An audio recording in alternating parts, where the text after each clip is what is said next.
Ešte pred pár rokmi, keď som mal v peňaženke 600 korún, považoval som ju za relatívne plnú. Keď v nej dnes nájdem 20 eur, zastavím sa pri najbližšom bankomate a hotovo si doplním. Hoci sa tieto dve sumy zdajú na prvý pohľad ako rovnaké, ich skutočná hodnota je úplne iná. Dôvodom je to, že centrálne banky tlačia peniaze. A čoraz viac peňazí v obehu znižuje ich hodnotu, teda množstvo tovaru a služieb, ktoré si s nimi môžeme dovoliť kúpiť, klesá. V čase, keď sme prijali euro, mohli sme si s 20 eurami ísť kúpiť mlieko, chlieb a maslo viac ako 7 krát. Dnes už len 6,5 krát. S väčším odstupom a pri pohľade na ceny všetkých tovarov a služieb vyzerá znehodnocovanie peňazí ešte hrozivejšie.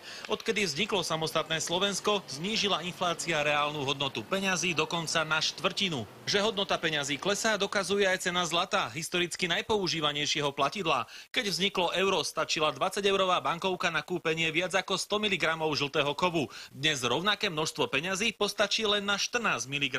Niektorí ekonómovia by sa teda radi vrátili ku krytiu peňazí zlatom, ako to bolo ešte v druhej polovici minulého storočia. Keby sme sa vrátili naspäť k zlatému štandardu, tak by sme svojím spôsobom dokázali vyriešiť dlhový problém a dokázali by sme mať dlhodobo udržateľný ekonomický rast. Centrálne banky by zastavili tlačiarne nekrytých peňazí a vlády by museli hospodáriť s obmedzenými zdrojmi. To je ale len v rovine želaní a úvah. Čo robiť v časoch, keď hodnota peňazí klesá? Ak je inflácia vyššia ako úroky z vkladov, tak sa nám oplatí skôr míňať ako šetriť. Ešte výhodnejšie je v takých časoch požičať si. Samozrejme, čím je inflácia vyššia, tým nám viac pomáha splácať úvery, pretože každým dňom hodnota peňazí klesá, teda aj hodnota našich splátok.